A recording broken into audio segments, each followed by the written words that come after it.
नमस्कार। राजस्थान लोक सेवा आयोग द्वारा आयोजित परीक्षाएं हमेशा ही युवाओं को आकर्षित करती रही हैं।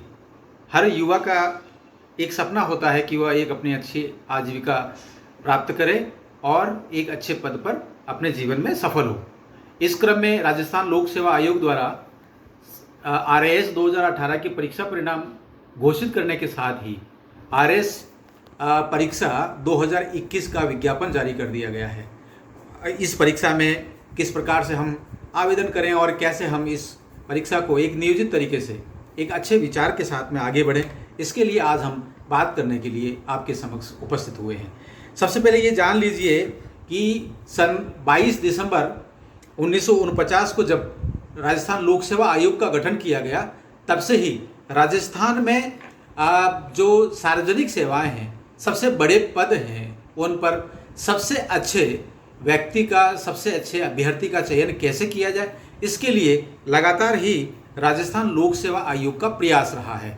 इसके तहत अपने 1951 में बनाए गए सेवा शर्तों के नियम और आयोग के कार्यों की सीमा के नियम के साथ ही आयोग ने महत्वपूर्ण भूमिका का निर्वहन किया है।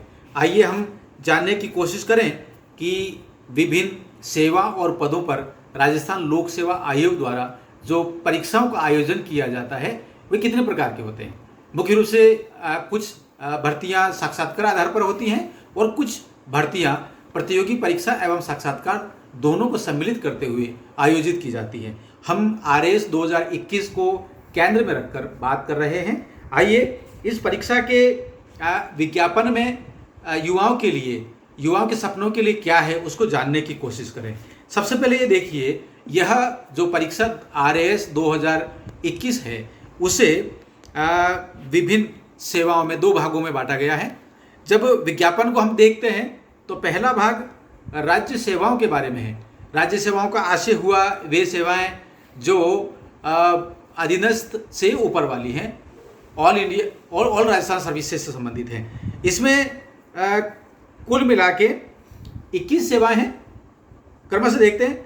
RAS जिसको राजस्थान प्रशासनिक सेवा कहते हैं उसमें 76 पद हैं। इसके अलावा राजस्थान पुलिस सेवा 77 पद, राजस्थान लेखा सेवा 32 पद, राजस्थान सहकारी सेवा के 33 पद। इसके साथ ही राजस्थान नियोजन सेवा, राजस्थान कारागार सेवा, राजस्थान उद्योग सेवा, राजस्थान राज्य बीमा सेवा, राजस्थान वाणिज्य कर सेवा, राजस्थान खाद्य एवं नागरिक रसद सेवा सहित विभिन्न सेवाओं में कुल 363 पद इसमें दिखाए गए हैं। कैटेगरी वार यदि देखा जाए तो सभी कैटेगरीज में पदों को दर्शाया गया है और जनरल के लिए कुल 116 पद ओपन हैं और महिलाओं के लिए 42 पद हैं। SC के लिए 49 पुरुषों के लिए हैं, मीन्स ओपन हैं, और 15 पद महिलाओं के लिए हैं। इसी प्रकार से अनुसूचित जनजातियों के लिए 34 पद ओपन हैं और 11 पद महिलाओं के लिए हैं। अन्य पिछड़ा वर्ग के लिए कुल 40 पद ओपन दिखाए गए हैं और 15 पद महिलाओं के हैं। EWS कैटेगरी में 25 पद ओपन हैं और 4 पद महिलाओं के हैं। मोस्ट बैकवर्ड क्लासेस MBC में 11 पद ओपन हैं और 1 पद महिलाओं के लिए है। दिव्यांगों के लिए कुल 10 पद हैं। NGE के लिए कुल 22 और भूतपूर्व सैनिकों के लिए कुल 14 पदों को इसमें दिखाया गया है। विभिन्न सेवाओं के ये पद हैं। विज्ञापन जो 20 जुलाई को जारी हुआ है और राजस्थान लोक सेवा आयोग की ऑफिशियल वेबसाइट पर है, उस पर आप बारीकी से देख सकते हैं कि किस कैटेगरी में सेवाएं हैं और किस सेवाओं में किस वर्ग के लिए कितने पद हैं। इसको देखने के साथ ही ये तो राज्य सेवाओं की बात हुई, और ऐसा का ऐसा अपन देखेंगे अधीनस्थ सेवाओं के पदों के बारे में। अधीनस्थ सेवाओं में कुल 625 पद हैं और ये पद राजस्थान सहकारिता अधीनस्थ सेवा, राजस्थान तहसीलदार सेवा, राजस्थान आबकारी अधीनस्थ सेवा सहित सभी दिखाई गई 14 सेवाओं में हैं। राजस्थान अधीनस्थ सेवाओं की कुछ जो पद हैं उसको दो भागों में बांटे गए हैं। एक तो TSP और दूसरा अदर देन TSP। TSP के जो पद हैं उसमें 3 भाग होंगे।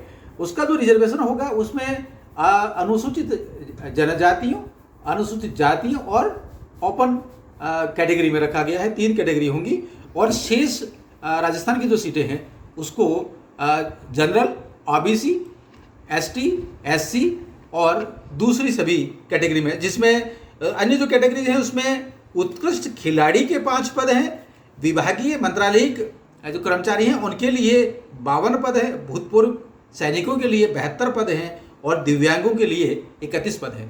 तो सामान्य कैटेगरी के साथ में यह भी इसमें अधीनस्थ सेवा में दिखाया गया है। अब सबसे महत्वपूर्ण जो बात है, ये 988 पदों के लिए जो परीक्षा निकट भविष्य में आयोजित होगी, इसके फॉर्म 28 जुलाई से ओपन हो जाएंगे और जो 28 अगस्त तक आवेदन भरे जा सकेंगे। ऑनलाइन पोर्टल पर इसके आवेदन किए जाएंगे। इसके साथ ही साथ इसमें क्या पात्रताएं हैं, आयु सीमा में क्या छूट दी गई है, शुल्क का भुगतान कितना करना है, किस कैटेगरी में कितने शुल्क निर्धारित है, इसका सबका विवरण इस विज्ञापन में दिखा गया है। सबसे महत्वपूर्ण हम जो यहाँ चर्चा करेंगे, परीक्षा की जो पूरा आयोजन है, पूरा प्लानिंग है, वो कैसे किस पैटर्न पर एग्जाम होगा, इसको लेकर चर्चा करना अत्यंत महत्वपूर्ण है। नए विद्यार्थी जो इस वर्ष पहली बार इस परीक्षा में बैठेंगे, RS 2021 की परीक्षा में, उनके लिए जानना जरूरी है कि यह परीक्षा लिखित और साक्षात्कार के आधार पर होती है। और जो लिखित परीक्षा है उसके 2 पार्ट है, एक आरंभिक टेस्ट होगा और दूसरा मेंस होगा, मेंस एग्जामिनेशन होगा। तो आरंभिक जो टेस्ट होगा वो 200 अंकों का होगा और ये कंप्लीट वस्तुनिष्ठ प्रकार के प्रश्नों से MCQ बेस्ड होगा। और इसे जब ये परीक्षा होगी तो ये जो नंबर प्रारंभिक परीक्षा के हैं, प्रीलिमिनरी टेस्ट के जो नंबर हैं, वे आगे जो अंतिम परिणाम होगा उसके लिए कहीं पर भी काम में नहीं आएंगे। लेकिन जिसने आरंभिक जो टेस्ट है, एग्जाम परीक्षा है, वो पास किया है, वही मेंस का एग्जाम दे सकता है। इसलिए ये महत्वपूर्ण है। एक बिंदु और भी महत्वपूर्ण है कि जो आरंभिक परीक्षा में परीक्षा देने के उपरांत घर आता है और असमंजस में रहता है और वह ये सोचता है कि मेरा चयन होगा या नहीं होगा, वो ये मानता है कि मैं मार्जिन पे हूँ, कट ऑफ पॉइंट के आसपास हूँ, तो ऐसे विद्यार्थियों को बहुत ज़्यादा नुकसान होता है। लेकिन यदि आपकी तैयारी अच्छी है और आपको विश्वास है कि जो पिछले सालों में कट ऑफ रहा है उस कट ऑफ मार्क्स से भी हम ऊपर आ रहे हैं, तो जो प्रारंभिक जो परीक्षा है उसको करने के उपरांत ही, देने के उपरांत ही वे मेंस की तैयारी में जुट जाते हैं। ये बहुत कीमती है कि यहाँ इंतज़ार नहीं करना है और आरंभिक परीक्षा के परिणाम का इंतजार नहीं करना है, मेंस की परीक्षा की तैयारी शुरू कर देनी। और इसमें जब तैयारी शुरू करते हैं तो एक महत्वपूर्ण बिंदु ये भी रहेगा कि जो सिलेबस ओवरलैप है आरंभिक टेस्ट में और मुख्य परीक्षा में, उसको आप बहुत सावधानी से देख लें, छांट लें और उसके उपरांत ही आप तैयारी करेंगे तो बहुत सुविधाजनक होगी। ये मान लीजिए कि आरंभिक परीक्षा का तैयारी हो गई और आगे मुख्य परीक्षा की तैयारी के लिए आगे बढ़ना है, तो जो कॉमन पॉइंट है वो करने के साथ ही साथ हमें इस मुख्य परीक्षा के जो पैटर्न है और जो कंटेंट है और जो सिलेबस है उसको भी देखना बहुत ज़रूरी है। पिछले सालों में राजस्थान लोक सेवा आयोग द्वारा मुख्य परीक्षा और जो प्रारंभिक परीक्षा है उसके सिलेबस को अपने ऑफिशियल वेबसाइट पर जारी किया गया था। और अब की बार का जो विज्ञापन है 20 जुलाई 2021 वाला विज्ञापन, उसमें भी यही कहा गया है कि मेंस का जो सिलेबस होगा वो बहुत जल्दी ऑफिशियल वेबसाइट पर जारी किया जाएगा। परंतु वो विगत वर्षों का जो सिलेबस है उसमें बहुत ज़्यादा परिवर्तन नहीं हुआ है, वेटेज में कुछ कम ज़्यादा होता रहा है। इसी बात को ध्यान में रखकर मान लीजिए कि 95% इसमें कोई संशोधन नहीं होना है। अतः विगत वर्षों में जो सिलेबस इस परीक्षा का रहा है उस सिलेबस को आधार मानकर यह तैयारी करनी चाहिए। अब जो मुख्य परीक्षा है उसके सिलेबस की तरफ और उसके जो पेपर हैं, उसका जो कंटेंट है और जो परीक्षा का पूरा प्लानिंग है उसको देखें तो इसमें कुल 4 पेपर होंगे और प्रत्येक पेपर 200-200 नंबर का होगा। जो पहला पेपर वो जनरल स्टडीज़ फर्स्ट होगा, दूसरा पेपर जनरल स्टडीज़ सेकेंड होगा और third paper general studies third होगा। लेकिन जो चौथा पेपर है वो जनरल हिंदी और जनरल इंग्लिश पर आधारित होगा। इस प्रकार से जो मुख्य परीक्षा लिखित परीक्षा है वो 800 अंकों की होगी और फिर इसके उपरांत जो मुख्य परीक्षा में उत्तीर्ण हो जाएंगे उनको साक्षात्कार के लिए बुलाया जाएगा और साक्षात्कार 160 नंबर का होगा। मोटे तौर पर जिसने मेंस की तैयारी अच्छी की वह साक्षात्कार में बहुत कंफर्टेबल रहेगा, और जिसने प्रारंभिक परीक्षा में बहुत अच्छी तैयारी की है वे मेंस में कंफर्टेबल रहेंगे। यह क्रम बना रहेगा, लेकिन इसके साथ ही साथ जो पहले के परीक्षाओं में उत्तीर्ण हुए उनके अनुभव को साझा करें, तैयारी करते रहें और बिना समय गंवाए आप इस परीक्षा के लिए तैयार हो जाएं। RAS 2021 के लिए आप सभी को शुभकामनाएं। यह एक ऐसी परीक्षा है जो राजस्थान के हर युवा इसको देना चाहता है, उत्तीर्ण करना चाहता है, और राजस्थान के पड़ोसी राज्यों के विद्यार्थी भी इसमें भाग लेते हैं। अतः राजस्थान के विद्यार्थियों को इसमें ज़्यादा सफलता की गुंजाइश रहती है, क्योंकि काफ़ी ऐसे कंटेंट है, ऐसा सिलेबस है जो राजस्थान विषय से संबंधित है।